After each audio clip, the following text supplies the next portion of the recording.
시청자 여러분, 안녕하십니까? 2026년 3월 25일 수요일 글로벌 인사이트 시작합니다.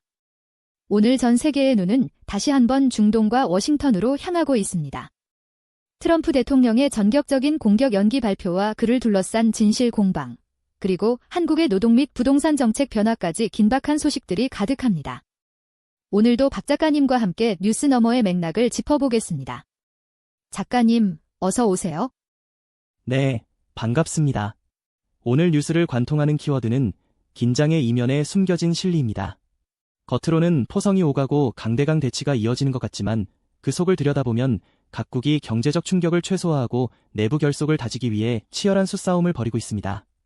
마치 1962년 쿠바 미사일 위기 당시 전 세계가 핵전쟁의 공포에 떨었지만 물밑에서는 전쟁을 피하기 위한 치밀한 협상이 진행되었던 것과 비슷한 양상이죠.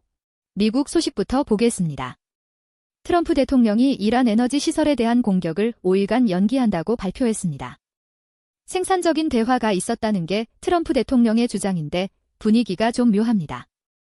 어제까지만 해도 48시간 내 타격을 공언하며 벼랑 끝까지 밀어붙이더니 갑자기 5일이라는 시간을 더 줬습니다. 트럼프 대통령은 이란과 대화가 잘 통하고 있다고 홍보하고 있지만 정작 이란 측은 가짜 뉴스라며 냉소적인 반응을 보이고 있죠.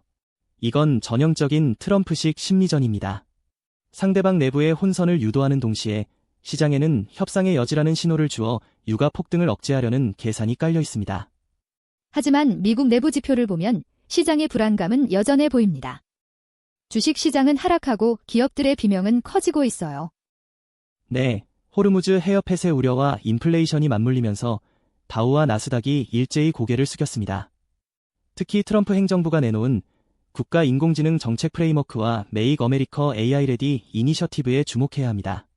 경제위기 상황에서도 AI 주도권만큼은 놓치지 않겠다는 건데 이는 1950년대 소련의 스푸트니크 충격 이후 미국이 국가 역량을 과학기술에 쏟아부었던 기술 민족주의의 21세기 판이라고 볼 수 있습니다. 또한 우편 투표를 둘러싼 대법원과의 갈등은 미국 민주주의 시스템의 내부적 균열을 보여주는 대목이라 향후 전국에 큰 변수가 될 것입니다. 이란은 미국의 대화 제의를 일축하면서도 군사적 행동은 멈추지 않고 있습니다. 이스라엘 핵심 지역에 미사일 공격을 감행했다고요? 이스라엘의 디모나와 브엘세바가 타격받았는데 벌써 분쟁이 25일째로 접어들었습니다. 이란은 미국이 시장 조작을 위해 시간을 낭비하고 있다며 아주 강하게 비난하고 있죠.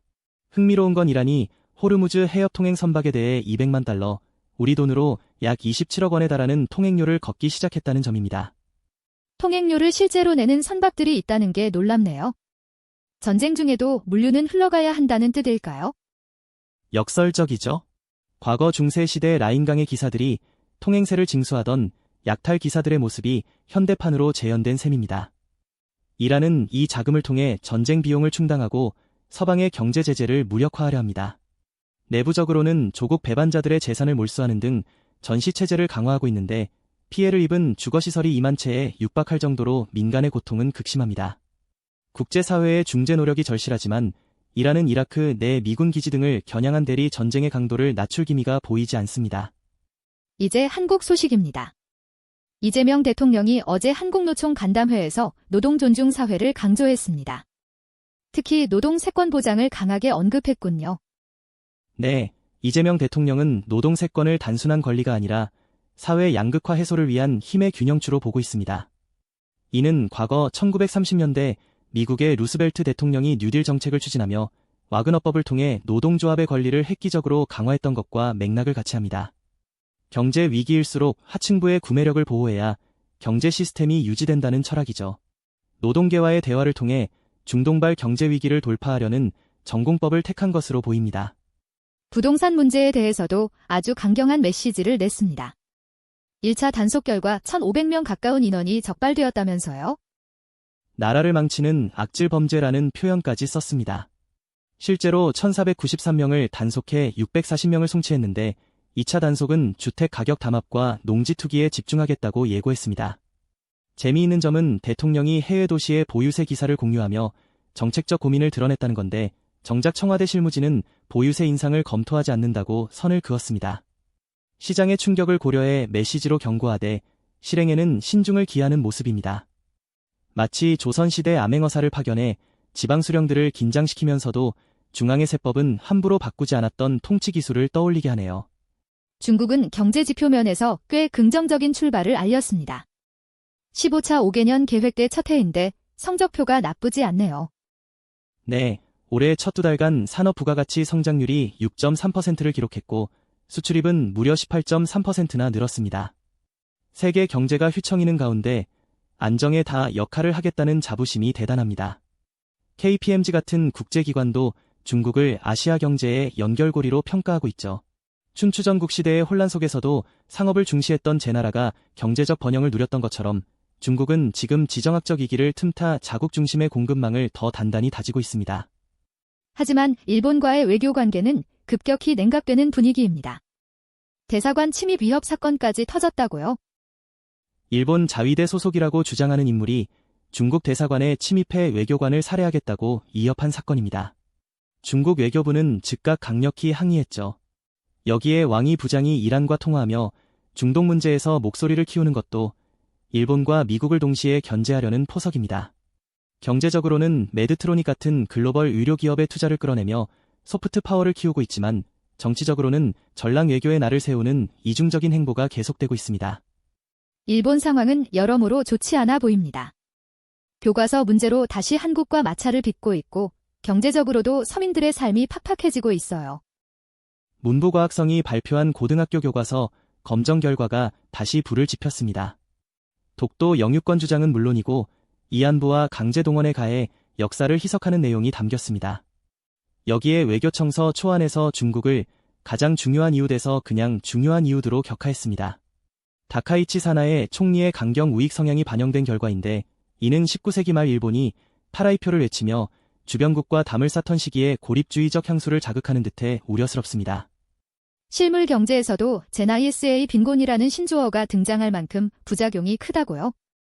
네, 정부가 주식 투자를 장려하며 비과세 혜택을 줬더니 젊은 층이 생활비까지 털어주식에 투자했다가 손실을 보는 사회적 문제가 불거진 겁니다.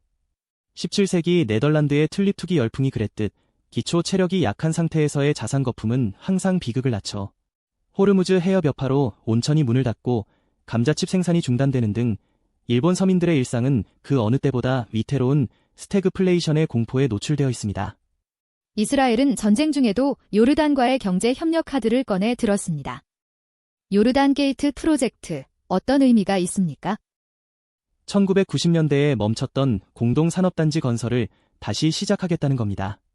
UAE도 지지하고 나섰죠. 전쟁 중에도 경제적 활로를 찾겠다는 건데 동시에 내부적으로는 부패나 폭력 전과자도 장관이 될 수 있게 하는 들이 3법이 추진되면서 민주주의 후퇴 논란이 뜨겁습니다. 텔아비브 증권거래소는 미사일 타격 여파로 국방주가 폭락하는 등 큰 혼란을 겪고 있습니다. 전쟁의 상흔이 경제를 넘어 사회 곳곳에 깊게 패어 있군요. 3월 한 달간 취소된 문화행사가 6천 건이 넘고 손실액만 7천만 세켈에 달합니다. 특히 바샴에서 발견된 23세 예비군의 비극적인 사망 사건은 전쟁이 남긴 심리적 외상, 즉 PTSD가 개인을 넘어 사회 전체의 시스템 부재로 이어지고 있음을 보여줍니다. 첨단 AI 교통 시스템 노트래픽이 9천만 달러의 투자를 유치하며 기술적 성취를 자랑하고 있지만 정작 국민들의 마음을 치유할 시스템은 보이지 않는다는 점이 이스라엘의 슬픈 자화상입니다. 러시아와 영국 소식도 간략히 짚어보죠. 트럼프 대통령이 러시아와 우크라이나의 합의가 가까워졌다고 말했습니다. 사실일까요? 트럼프 대통령의 희망사항일 가능성이 큽니다. 하지만 러시아는 내부적으로 사회연금을 6.8% 인상하고 소액 대출 규제를 강화하는 등 전후를 대비한 경제정비에 나섰습니다.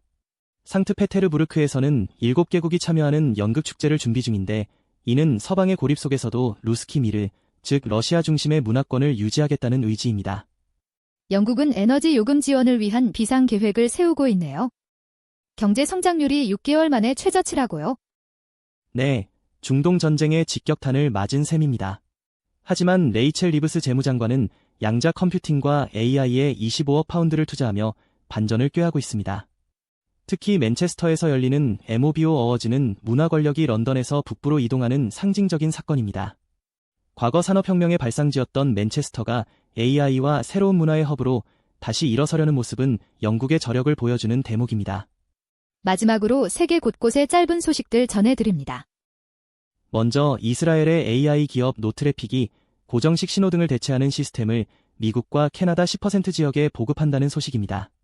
전쟁 중에도 기술 수출은 이어지고 있네요. 미국 서부에서는 3월 폭염이 기승을 부리며 수백 개의 기온 기록이 깨졌고 하와이는 홍수 피해로 비상입니다.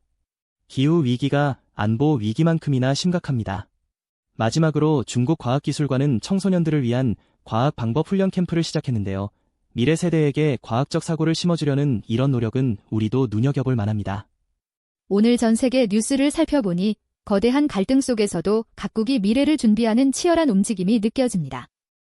작가님, 오늘의 한 줄 평 부탁드립니다. 폭풍의 눈 속에 있을 때일수록 구름 너머의 햇살을 설계하는 지혜가 필요하다라고 말씀드리고 싶습니다. 이기는 항상 예상치 못한 곳에서 오지만 기회는 준비된 자들의 몫이니까요. 네, 오늘 준비한 소식은 여기까지입니다. 저희는 내일도 깊이 있는 통찰로 여러분을 찾아뵙겠습니다. 여러분의 오늘 하루가 어제보다 더 명쾌하고 활기차길 응원하겠습니다. 함께 해주신 여러분, 고맙습니다. 건강하고 좋은 하루 보내십시오.